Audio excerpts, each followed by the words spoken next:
This is the Courage Hour during the month of energy.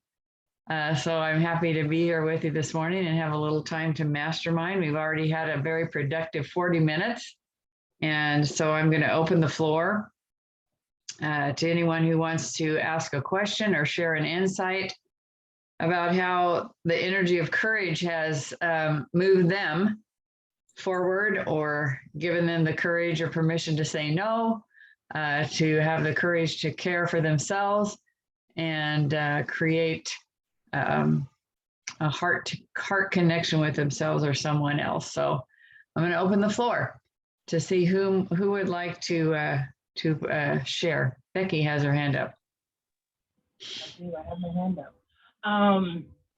So thinking about courage, and one, I'm thinking about the courage that I said no to something. So first I said yes, but then another opportunity came, and I thought that that was way more in alignment, and I was able to communicate that what I originally was raising my hand for a yes is now a yeah, no, and I got the confirmation that that second no was moved, and I'm off of that board so that I can double down on another situation with a board and put my energy more fully where it's more aligned.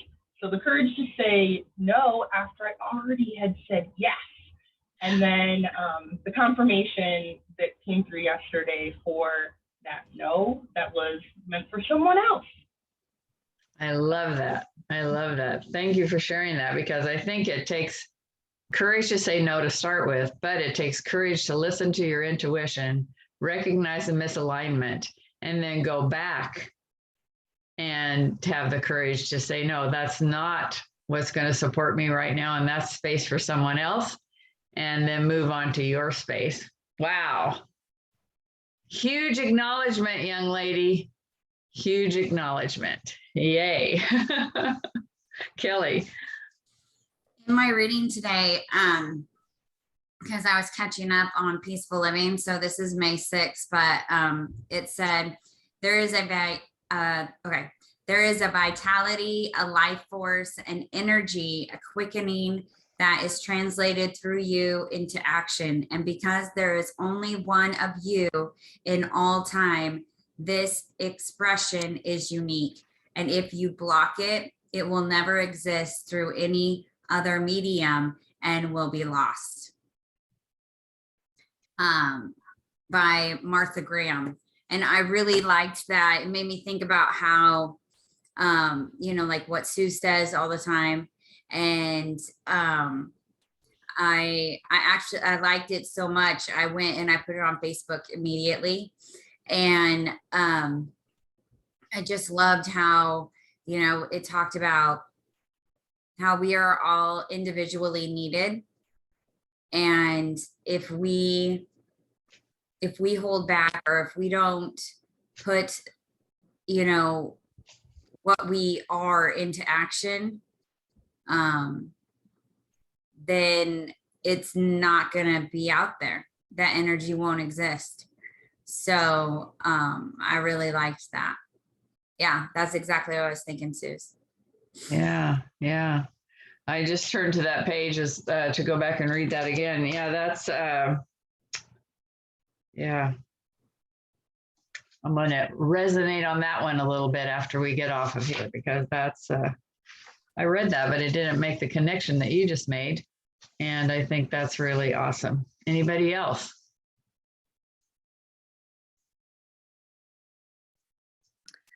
You asked the question, and this came to mind about having courage. So how cool that working together with each other on passion projects here in OPWP and being able to be support for each other, having the courage to get back to yourself.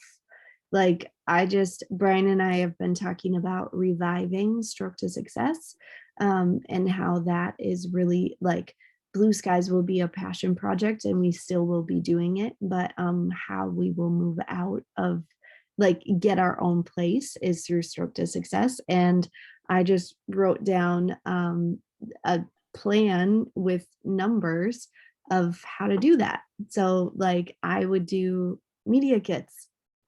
And so for people that want media kits and like walking through it. So being able to support Nicole in what she's doing in a passion project is giving me the courage and bringing life to me to be able to offer more. So that is a beautiful thing that's happening here. It is. I mean, that just made my heart go because that, you know, the opportunity that we have to inspire one another. And if we didn't have this space to come together, and as we're supporting one person, it inspires us to move in another direction. It's that open-heartedness, right? Listening, being open to possibilities.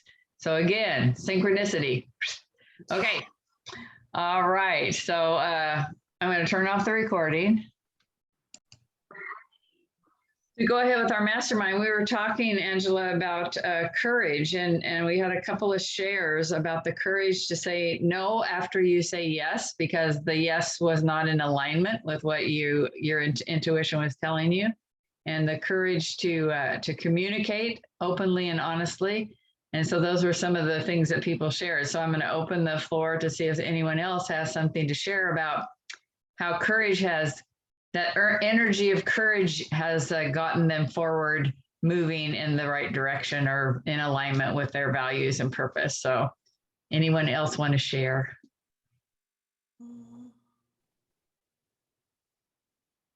I guess I could share something as I sit up here and look around. So last summer, towards the end of the summer, we had, we'll call it a little bit of a falling out with our neighbors up here. They just our viewpoints on lake etiquette and lake stewardshipness weren't apparently aligned, because it's more than just protecting our water and our lake. It's the commodity, the neighborhood, the community. And there was just some things that we come from different backgrounds and whatnot, and they're doing some new construction, and there were just some things that they had done that it just was way beyond etiquette of the lake. And so we ended up having quite the falling out with them. So it was like right before we left for the summer or for the fall. And so we went the whole winter. And then it's like at one point I couldn't handle that anymore. Like, cause we're going to be coming back up here, which we are now. And it's like, we live right next to these people. We have to be friendly. We have to be cordial. So I would say I took the courage to reach out to the neighbor, to the wife, and reached out to her and just said, it's a new spring's new beginnings, new starts. Let's start. And she accepted it. She accepted it. Now, the matter of getting my husband, because now I understand exactly what happened, why my husband is hoping for an apology on something. And I understand now where my husband's coming from. So he's not quite there yet. He's happy that her and I are talking, but he's not there yet. So it's taking courage to keep the peace. You bet. That's my and it's an example of you choosing to take that step for yourself, and that's also an example to your husband to see that he can choose to expect an apology, or he can choose to just move forward.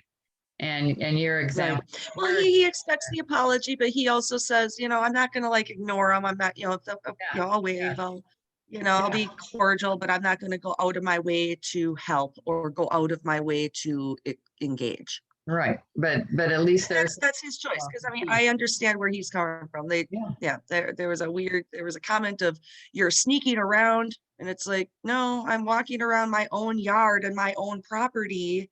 Yeah. Taking pictures of the icky stuff, you know what I mean? Yeah. Well, congratulations yeah. for taking the courage to take the first step and that open the space. So you were able to do that. So that's awesome. Okay, well, I'm gonna stop the recording.